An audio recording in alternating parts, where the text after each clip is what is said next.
Hello everyone, I am Dr. Jyoti, consultant obstetrics and gynecologist at Stark Hospital, Kompalli. ఈరోజు కొద్దిగా subject నుండి deviate అవుదాము.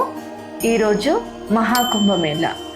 అందరూ ఇప్పుడు ఆలోచించేది ఎలా వెళ్ళాలి అనేది చూసుకునేది మహాకుంభమేళా గురించి ఇప్పటి వరకు చాలా మంది ఇన్ఫ్లుయెన్సర్స్ అవ్వచ్చు మహాకుంభమేళాకి ఎలా రీచ్ అవ్వాలి దీని గురించి చెప్తున్నారు.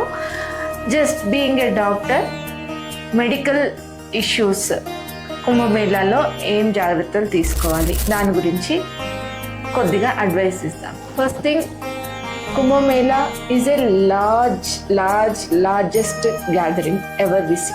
ఓకే, సో ఇంతమంది జనాలు ఉన్నప్పుడు మెడికల్ ఇష్యూస్ వచ్చే ఛాన్సెస్ ఎక్కువగా ఉంటాయి. సో మరి ఏ జాగ్రత్తలతో వెళ్ళాల్సి ఉంటుంది? ఫస్ట్ థింగ్, ప్లానింగ్ కరెక్ట్గా చూసుకోండి ముందే. ఎందుకు అంటే ఇంత గ్యాదరింగ్స్ ఉన్నప్పుడు ప్లాన్ లేకుండా హఫజాడ్గా వెళ్ళినప్పుడు కొన్ని ఇబ్బందులు ఎదురయ్యే అవకాశాలు ఉంటాయి. సెకండ్, మెడికల్గా ఏమేం జాగ్రత్తలు తీసుకోవాలి? ఒకటి, the weather is also very cool weather. So cold catch అవ్వడము, వైరల్ ఫీవర్స్ రావడము ఇది ఎక్కువగా ఛాన్సెస్ ఉంటాయి. కాబట్టి దానికి తగ్గట్టుగా ఫస్ట్ డ్రెస్సింగ్. ఒకటి, జర్నీ ఉంటుంది, అక్కడికి వెళ్ళాక నడవడం ఉంటుంది, డ్రైయింగ్ కూడా ప్రాబ్లం ఉంటుంది. సో కంఫర్టబుల్ క్లాత్స్ ఉండేలాగా చూసుకోవాలి. At the same time full cover అయ్యేలాగా చూసుకుంటే కోల్డ్ నుండి ఎక్స్పోజ్ అవ్వడానికి తక్కువ ఛాన్సెస్ ఉంటాయి. సెకండ్, పిల్లలతో వెళ్ళేవాళ్ళు, పెద్దవాళ్ళతో వెళ్ళేవాళ్ళు ఇంకొద్దిగా ప్రికాషన్స్ ఎక్కువగా తీసుకోవాలి. పిల్లలకి కానీ పెద్దవాళ్ళకి కానీ చెవులు కవర్ అయ్యేలాగా డ్రెస్సింగ్ చేయడం చాలా ఇంపార్టెంట్. తర్వాత ఇంతమంది గ్యాదరింగ్ అయినప్పుడు most common is viral infections spread అయ్యేది నాజల్ డ్రాపింగ్స్ వల్ల. సో మాస్క్ పెట్టుకోవడం, నోస్ అండ్ ఓరల్ క్యావిటీ రెండు కవర్ అయ్యేలాగా మాస్క్ ధరించడం చాలా important. Next, about food.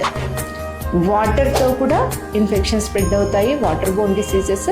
ఫుడ్తో food poisoning అయ్యే ఛాన్సెస్ ఉంటాయి. సో మ్యాక్సిమం కుదిరినంత వరకు ఇంటి నుండి తీసుకెళ్ళడానికి ట్రై చేయండి. బట్ ఎక్కువ రోజుల జర్నీ ఉంటుంది కాబట్టి అది పాసిబుల్ అవ్వకపోవచ్చు.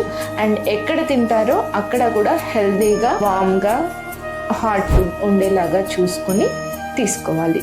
Street food, roadside food కొద్దిగా అవాయిడ్ చేయడం better. Second thing, about water. Water కూడా మ్యాక్సిమం కుదిరితే క్యారీ చేయండి.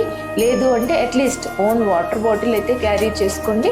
Wherever the providers are giving water supply, you carry them so that dehydrate కూడా అవ్వకుండా ఉంటారు. నడవడం కూడా ఎక్కువగా ఉంది కాబట్టి వాటర్ కూడా plays an important role. Okay, so ఈ జాగ్రత్తలతో వెళ్ళాలి. చాలా ఇంపార్టెంట్ హ్యాండ్ శానిటైజేషన్, అంటే చేతులు జాగ్రత్తగా క్లీన్ చేసుకోవడము. అక్కడ వాటర్ దొరకవచ్చు, దొరకకపోవచ్చు, అందుకని హ్యాండ్ శానిటైజర్ని క్యారీ చేసుకోండి. ఫుడ్ తీసుకునే ముందు, వాటర్ తీసుకునే ముందు కంపల్సరీగా హ్యాండ్ శానిటైజ్ చేసుకొని క్లీన్ చేసుకొని ఫుడ్ తీసుకోండి.